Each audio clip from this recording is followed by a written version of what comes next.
ആലപ്പുഴ കുട്ടനാട് മഴക്കെടുതി രൂക്ഷമായി തുടരുകയാണ്. ഇന്നലെ രാത്രി മുതൽ തുടർച്ചയായി പെയ്യുന്ന മഴയാണ് സ്ഥിതി ഗുരുതരമാക്കിയത്. ജില്ലയിൽ 41 ദുരിതാശ്വാസ ക്യാമ്പുകൾ തുറന്നു. 3000-ലധികം പേരെ ദുരിതാശ്വാസ ക്യാമ്പുകളിലേക്ക് മാറ്റി. ആലപ്പുഴയിൽ നിന്ന് കിഴക്കൻ മേഖലയിലേക്കുള്ള റോഡ് ഗതാഗതം ഭാഗികമായി തടസ്സപ്പെട്ടു.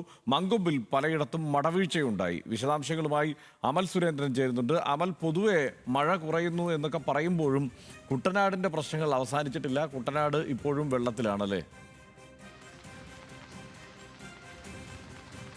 ഹർഷൻ, ഇന്നലെ കുട്ടനാട് മേഖലകളിൽ കുട്ടനാട് ചെങ്ങന്നൂർ പൊതുവെ ആലപ്പുഴ ഭാഗത്ത് മഴ തീരെ കുറവായിരുന്നു എന്ന കാര്യത്തിൽ സംശയമില്ല. പക്ഷേ കിഴക്കൻ വെള്ളം വ്യാപകമായി ഇന്നലെ കുട്ടനാട്ടിലേക്ക് എത്തിയിരുന്നു. അതിന്റെ ദുരന്തം എന്താണെന്ന് നേരിട്ട് നമ്മൾ തന്നെ മനസ്സിലാക്കിയതാണ്. ഏതായാലും ഇന്നലെ രാത്രി മുതൽ ഇപ്പോൾ ഈ ഒരു നിമിഷം വരെ മഴ തുടർച്ചയായിട്ട് കുട്ടനാട്ടിൽ പെയ്തുകൊണ്ടിരിക്കുകയാണ്. ഇന്നലെ മഴയില്ലാത്തപ്പോൾ പോലും കുട്ടനാടിന്റെ അവസ്ഥ അങ്ങേയറ്റം പരിതാപകരമായിരുന്നു. അപ്പോൾ ഇന്നലെ രാത്രി പെയ്ത മഴയിൽ എന്തെല്ലാമാണ് ഉണ്ടായിരിക്കുന്നത് എന്ന് അല്പസമയത്തിനുള്ളിൽ തന്നെ നമുക്ക് മനസ്സിലാക്കാൻ സാധിക്കുന്നു. ഏതായാലും ഇപ്പോൾ ലഭിക്കുന്ന വിവരം വെച്ച് മങ്കൊമ്പ് ഭാഗത്ത് പലയിടങ്ങളിലായിട്ട് മടവീഴ്ച ഉണ്ടായിട്ടുണ്ട്. അതോടൊപ്പം തന്നെ ചെങ്ങന്നൂരിൽ കൂടുതലായി വെള്ളം എത്തിയിട്ടുണ്ട്. ഇന്നലെ 2 മരണമാണ് ഉണ്ടായത്. ഒന്ന് കക്ക വരാൻ ഇറങ്ങിയ ബാബു എന്ന ആളുടെ കാണാതായത്, അദ്ദേഹത്തിന്റെ മൃതദേഹം ഇതുവരെയും കിട്ടിയിട്ടില്ല. മറ്റൊന്ന് ചെങ്ങന്നൂരിൽ വെച്ചുണ്ടായ ശിവദാസിന്റെ മരണം, 43 വയസ്സുകാരനായ ശിവദാസിന്റെ മരണം ഇന്നലെ രാവിലെ തന്നെ നമ്മൾ റിപ്പോർട്ട് ചെയ്തതാണ്. ഏതായാലും ഇപ്പോൾ 41 ക്യാമ്പുകളാണ് ആലപ്പുഴ ജില്ലയിൽ തുറന്നിട്ടുള്ളത്. ആ ക്യാമ്പുകളുടെ എണ്ണം കൂട്ടുമോ എന്ന കാര്യം പരിശോധിച്ച് വരികയാണ്. പ്രത്യേകിച്ചും കഴിഞ്ഞ ദിവസത്തെ ആ ഒരു എണ്ണത്തിൽ നിന്ന് കൂടുതൽ ഉണ്ടായിട്ടില്ല ക്യാമ്പുകൾ.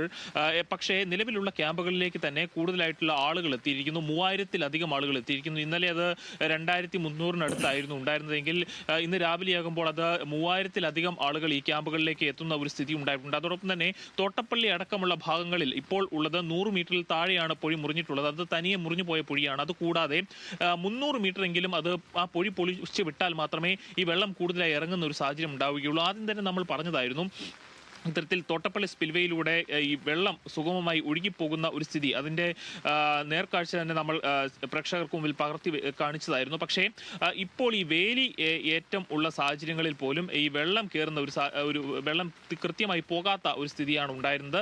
അന്ന് വേലി ഇറക്കമായിരുന്നു. അപ്പോൾ സുഗമമായി വെള്ളം പോകുന്നുണ്ടായിരുന്നു. നേരത്തെ തന്നെ ഷട്ടറുകൾ തുറന്നുകൊണ്ട് തന്നെ. പക്ഷേ ഇപ്പോൾ തുറന്നു വെച്ചിരിക്കുന്ന ഈ ഷട്ടറുകളുടെ അടുത്തേക്ക് പോലും കൂടുതലായിട്ട് പ്ലാസ്റ്റിക് മാലിന്യം തോട്ടപ്പള്ളി സ്പിൽവേയിൽ മറ്റും വന്ന് അടിയുന്നു. ഇത് ഒഴുക്കിനെ കാര്യമായിട്ട് ബാധിക്കുന്നുണ്ട്. അതുകൊണ്ട് തന്നെ കുട്ടനാട്ടിൽ നിന്ന് വെള്ളം കൂടുതലായി പോകാത്ത ഒരു സ്ഥിതി കൂടി ഇപ്പോൾ പുതുതായി തോട്ടപ്പള്ളി സ്പിൽവേയിൽ സംജാതമായിട്ടുണ്ട്. ഇതാണ് ഇപ്പോഴത്തെ നിലവിൽ നേരിടുന്ന പ്രതിസന്ധിക്ക് കാരണമെന്നാണ് പ്രാഥമികമായിട്ടുള്ള അനുമാനമുണ്ടാകുന്നത്. അതോടൊപ്പം തന്നെ പല ക്യാമ്പുകളിലും ആളുകൾക്ക് ഭക്ഷണം കിട്ടാത്ത ഒരു അവസ്ഥയുണ്ട്. അതിന്റെ പേരിൽ ചിലയിടങ്ങളിലെല്ലാം ചില പ്രതിഷേധങ്ങളും ഉണ്ടാകുന്നുണ്ട്. പ്രത്യേകിച്ചും കുട്ടനാടിന്റെ ചില ക്യാമ്പുകളിലും മറ്റും ഇന്നലെ അടക്കം ഭക്ഷണം കിട്ടാത്തതിനെ തുടർന്നുള്ള ചില പ്രശ്നങ്ങളെല്ലാം ഉണ്ടായി വന്നിരുന്നു. അതിന് രാഷ്ട്രീയമായുള്ള ചില മാറ്റങ്ങളും കാര്യങ്ങളും എല്ലാം അതിന്റെ ഭാഗമാണെന്നാണ് നമ്മൾ പ്രാഥമികമായി അന്വേഷിക്കുമ്പോൾ മനസ്സിലാക്കുവാൻ സാധിക്കുന്നത്. പക്ഷേ പല ക്യാമ്പുകളിലും ഭക്ഷണം ലഭിച്ചിട്ടുണ്ട് എന്ന് നമുക്ക് ഇപ്പോൾ പറയാനും സാധിക്കും. ഏതായാലും ക്യാമ്പുകളിൽ പലയിടത്തും ഈ വൈദ്യുതി ലഭിക്കാത്തതിന്റെ പ്രശ്നങ്ങളും ഇതിനോടകം തന്നെ റിപ്പോർട്ട് ചെയ്തിട്ടുണ്ട്. ഏതായാലും ആളുകളുടെ ജീവന് സുരക്ഷിതമായിട്ട് നിലനിർത്താൻ വേണ്ടി, അല്ലെങ്കിൽ അവരെ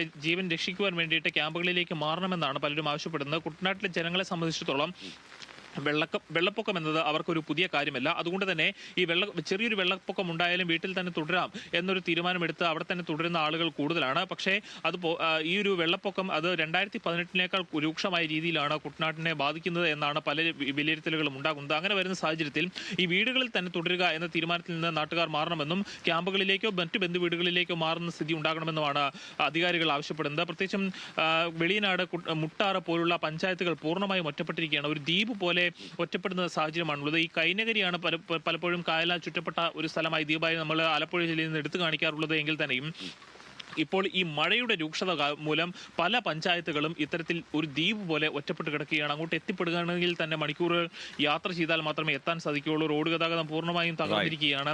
വെള്ളക്കെട്ട് മൂലം റോഡിലൂടെ കടന്നു പോവുക ദുസ്സഹമായിരിക്കുകയാണ്.